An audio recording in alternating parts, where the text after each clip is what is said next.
औज़ बिल्लाहि मिनश शैतानिर रजीम बिस्मिल्लाहिर रहमानिर रहीम। अल्लाह जल्ल शानहू दे नाम दे नाल अल्हम्दुलिल्लाहि रब्बिल आलमीन वल आक़िबतु लिल मुत्तकीन अस्सलातु वस्सलामु अला रसूलिहिल करीम। दोस्तों अस्सलामु अलैकुम। डॉक्टर नसीर कालों हाज़र CNP न्यूज़ ਤੋਂ। ਦੋਸਤੋ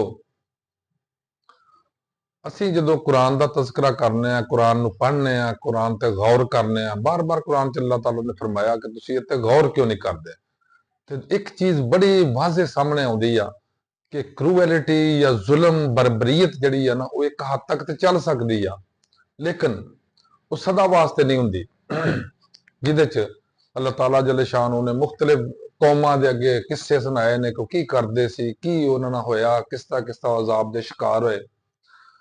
ਔਰ मूसा अलैहिस्सलाम ने फिरौन ਨੂੰ ਕਿਸ ਤਰ੍ਹਾਂ ਕੀਤਾ, ਲੇਕਿਨ ਇਹ ਤਾਂ ਉਹਨਾਂ ਦੀ ਦੁਆਵਾਂ ਦਾ ਸੀ। ਜਿਹੜੇ ਬਜ਼ੁਰਗਾਂ ਨੇ ਦੀਨ ਸਨ, ਮਤਲਬ ਉਸ ਦੌਰ ਦੇ ਅੰਬੀਆ ਕਰਾਮ ਸਨ, ਉਹਨਾਂ ਦੀ ਦੁਆਵਾਂ ਦੇ ਅਸਰ ਸਨ।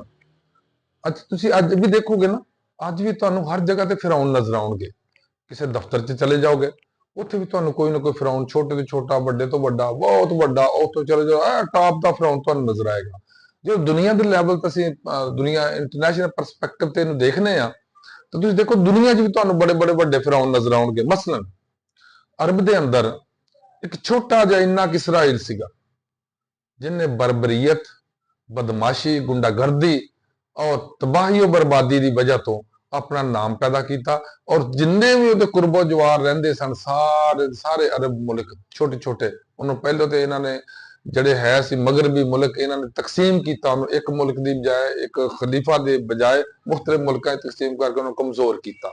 ਫਿਰ ਉੱਥੇ ਲਿਆ ਕੇ ਇੱਕ ਖੰਜਰ ਗੜ ਦਿੱਤਾ ਗਿਆ, ਜਾਂ ਤਰਿਆਕ ਉਹਦਾ ਕਰਨ ਦੀ ਬਜਾਏ ਉਹਨੂੰ ਮਜ਼ੀਦ ਜ਼ਹਿਰ ਦਿੱਤਾ ਗਿਆ। ਉਸ ਖੰਜਰ ਨੂੰ ਇਹਨਾਂ ਨੇ ਮਗਰਬ ਨੇ ਦਿੱਤਾ। ਉਹਨੇ ਬਦਮਾਸ਼ੀ ਕਰ ਕਰਕੇ ਇਸਰਾਈਲ ਨੇ ਸਾਰੇ ਅਰਬ ਮੁਲਕਾਂ ਨੂੰ ਤਕਸੀਮ ਕਰਕੇ ਸਿਰਫ ਆਪਣੀ ਆਪਣੀ ਪਈ ਦੀ। ਇੱਕ ਤੇ ਵਜ੍ਹਾ ਇਹ ਆ। ਦੂਸਰੀ ਵਜ੍ਹਾ ਕਿ ਉੱਥੇ ਜਿੰਨੇ ਵੀ ਹੁਕਮਰਾਨ ਨੇ ਉਹ ਮੁਲਕ ਤੇ ਖੁਦਾ ਦਾ ਦੀ ਆ, ਜਿਹੜੇ ਉਹਨਾਂ ਦੇ ਹੈ ਨਾ ਆਪਣੇ ਪਬਲਿਕ, ਉਹ ਉਹਨਾਂ ਦੇ ਚੁਣੀਦਾ ਨਹੀਂ ਹੈ, ਉਹਨਾਂ ਦੇ ਚੁਣੇ ਹੋਏ ਨਹੀਂ ਹੈ, ਉਹ ਇੰਪੋਜ਼ ਨੇ, ਉੱਤੇ ਮੁਸਲਤ ਹੋਏ ਨੇ।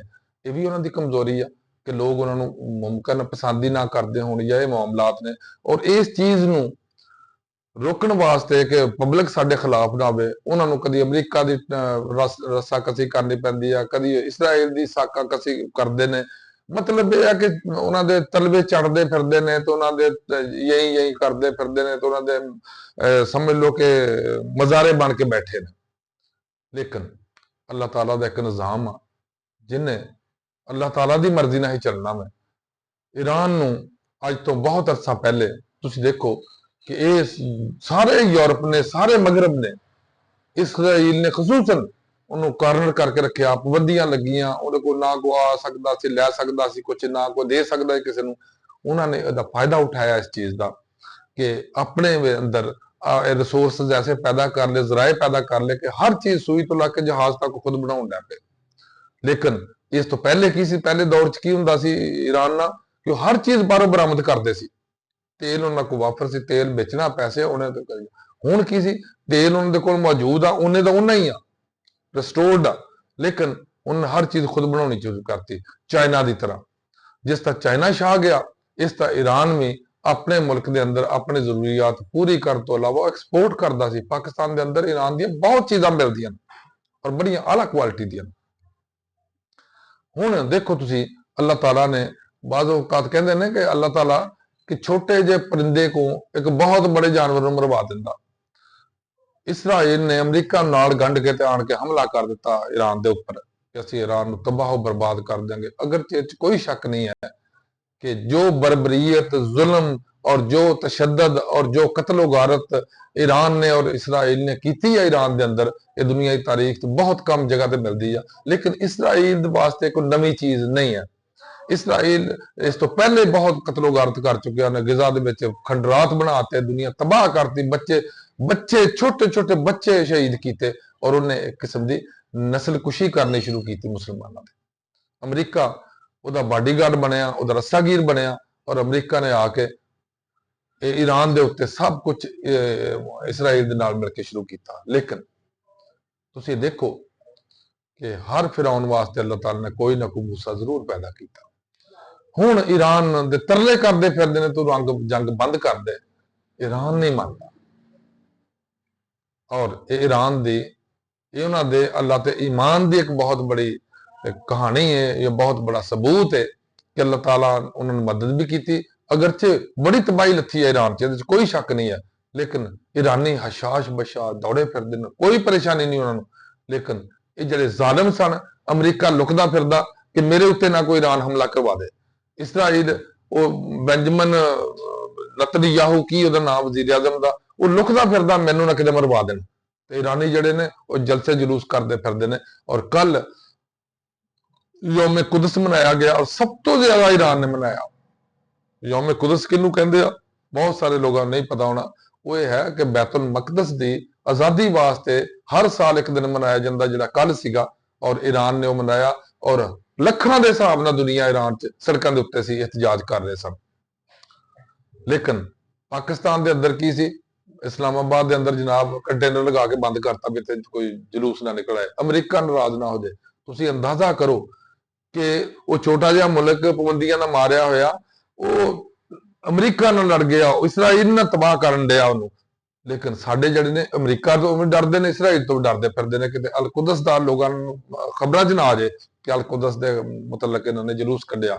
ਔਰ ਦੂਸਰਾ, ਜਦੋਂ ਈਰਾਨ ਤੇ ਹਮਲਾ ਹੋਇਆ, ਈਰਾਨ 'ਚ ਤੇ ਕਤਲੋਗਾਰਤ ਜਿਹੜੀ ਕੀਤੀ ਇਹਨਾਂ ਨੇ, ਔਰ ਸਭ ਤੋਂ ਜ਼ਿਆਦਾ ਲੋਕ ਸਾਡੇ ਮੁਲਕ 'ਚ ਸ਼ਹੀਦ ਹੋਏ ਸੀ ਜਿਨ੍ਹਾਂ ਨੇ ਜਲੂਸ ਕੱਢੇ ਸੀ, ਇਹਦੇ ਖਿਲਾਫ ਇhtਜਾਜ ਕੀਤਾ ਸੀ। ਔਰ ਵਿੱਚ ਸਰੇ ਫਹਿਰਿਸਤ ਕਰਾਚੀ ਦੇ ਵਿੱਚ ਜਿਹੜੇ ਅਮਰੀਕੀ ਉਹਨਾਂ ਬੰਦੇ ਸਾਡੇ ਮਾਰ ਛੱਡੇ, ਲੇਕਿਨ ਸਾਡੀ ਹਕੂਮਤ ਨੂੰ ਜ਼ਰੂਰਤ ਨਹੀਂ ਹੋਈ ਕਿ ਗੱਲ ਕਰ ਸਕਣ। ਯਾਨੀ ਜੰਗ ਕਿਤੇ ਲੱਗੀ ਆ, ਇhtਜਾਜ ਸਾਰੀ ਦੁਨੀਆ 'ਚ ਹੋਇਆ, ਅਮਰੀਕਾ ਦੇ ਖਿਲਾਫ ਇhtਜਾਜ ਅਮਰੀਕਾ ਦੇ ਅੰਦਰ ਹੋਣ ਡਿਆ, ਇਸਰਾਈਲ ਦੇ ਅੰਦਰ ਇਸਰਾਈਲ ਦੇ ਖਿਲਾਫ ਇhtਜਾਜ ਹੋ ਰਿਹਾ। ਲੇਕਿਨ ਸਾਡੇ ਮੁਲਕ 'ਚ ਇhtਜਾਜ ਜਿਹੜਾ ਹੈ ਆਪਣੇ ਬੰਦੇ ਮਾਰ ਛੱਡੇ ਇਹਨਾਂ ਨੇ। ਇਹ ਹਾਲ ਆ ਸਾਡਾ। ਗੱਲ ਮੈਂ ਕਰ ਰਿਹਾ ਸਾਂ ਫਿਰੌਨ ਤੇ ਆਪਣੇ ਮੂਸਾ ਅਲੈਹਿਸਲਾਮ। ਇਹ ਅਮਰੀਕਾ ਦੀ ਤਬਾਹੀ ਇਸ ਤਰ੍ਹਾਂ ਲੈਣ ਡਈ ਆ। ਮੈਂ ਇੱਕ ਗੁਜ਼ਾਰਿਸ਼ ਕਰਾਂਗਾ, ਸਾਡੀ ਆਵਾਜ਼ ਨੂੰ ਕੌਣ ਸੁਣਦਾ ਤੇ ਕੌਣ ਮੰਨਦਾ, ਕਿ ਈਰਾਨ ਨੂੰ ਬਿਲਕੁਲ ਐਟਮੀ ਤਾਕਤ ਬਣਨਾ ਚਾਹੀਦਾ, ਔਰ ਸਾਊਦੀ ਅਰਬ ਨੂੰ ਵੀ ਐਟਮੀ ਤਾਕਤ ਬਣਨਾ ਚਾਹੀਦਾ। ਜਿੰਨਾ ਇਹਨਾਂ ਕੋਲ ਪੈਸਾ ਸੀ ਨਾ, ਇਹਨਾਂ ਨੂੰ ਐਟਮੀ ਤਾਕਤ ਹੁਣ ਤੱਕ ਬਣਨਾ ਜ਼ਰੂਰੀ ਸੀਗਾ, ਜ਼ਰੂਰ ਬਣਦੇ ਹੁਣ ਤੱਕ। ਇਹਨਾਂ ਦੀ ਹਵਾਲ ਕੋਈ ਨਾ ਵੇਖਦਾ, ਜਿਹਦੀ ਬਹੁਤ ਬੜੀ ਮਿਸਾਲ ਇਹ ਆ ਕਿ ਸ਼ਮਾਲੀ ਕੋਰੀਆ ਨੇ ਐਟਮ ਬੰਬ ਬਣਾ ਲਿਆ। ਉਹਨੇ ਮਿਜ਼ਾਈਲ ਏਡੇ ਲੰਬੀ ਰੇਂਜ ਵਾਲੇ ਤਿਆਰ ਕੀਤੇ ਨੇ, ਜਿਹੜੇ 10,000 12,000 ਕਿਲੋਮੀਟਰ ਤੱਕ ਜਿਨ੍ਹਾਂ ਦੀ ਮਾਰ ਆ। ਔਰ ਅਮਰੀਕਾ ਉਹਨਾਂ ਨੂੰ ਮੂੰਹ ਨਹੀਂ ਕਰਦਾ। ਅਮਰੀਕਾ ਨੂੰ ਇਸਰਾਈਲ ਦਾ ਐਟਮੀ ਪਲਾਨ ਨਜ਼ਰ ਨਹੀਂ ਆਉਂਦਾ, ਕੋਰੀਆ ਦਾ ਨਜ਼ਰ ਨਹੀਂ ਆਉਂਦਾ, ਲੇਕਿਨ ਈਰਾਨ ਦੇ ਵਿੱਚ ਅਫਜ਼ੂਦਾ ਯੂਰੇਨੀਅਮ ਜਿਹੜਾ ਉਹ ਇਹਨੂੰ ਬੜਾ ਨਜ਼ਰ ਆਉਂਦਾ।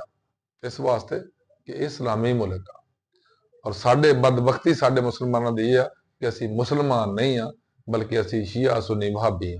ਅੱਲਾਹ ਤਾਲਾ ਸਾਡੇ ਤੇ ਆਪਣਾ ਕਰਮ ਫਰਮਾਏ, ਸਾਨੂੰ ਹਦਾਇਤ ਅਤਾ ਫਰਮਾਏ ਕਿ ਅਸੀਂ ਇਹ ਸਮਝ ਸਕੀਏ ਕਿ ਸ਼ੀਆ ਵਾ, ਸੁन्नी ਆ, ਦਿਓਬੰਦੀ ਆ, ਵਹਾਬੀ ਆ, ਸਭ ਮੁਸਲਮਾਨ ਨੇ। ਔਰ ਜਦੋਂ ਇਹ ਗੈਰ ਮੁਸਲਿਮ ਹਮਲੇ ਕਰਦੇ ਨੇ, ਮਾਰਦੇ ਨੇ, ਉਹਨਾਂ ਦੇ ਨਜ਼ਦੀਕ ਇਹ ਨਹੀਂ ਹੁੰਦਾ ਵੀ ਕਿਹੜੇ ਫਿਰਕੇ ਦੇ ਨੇ ਜਾਂ ਕਿਹੜੇ ਫਿਰਕੇ ਦੇ, ਉਹਨਾਂ ਸਾਹਮਣੇ ਕਿ ਅਸੀਂ ਮੁਸਲਮਾਨ ਨੂੰ ਮਾਰ ਰਹੇ ਆ। ਅੱਲਾਹ ਹਾਫਿਜ਼, अस्सलाम वालेकुम।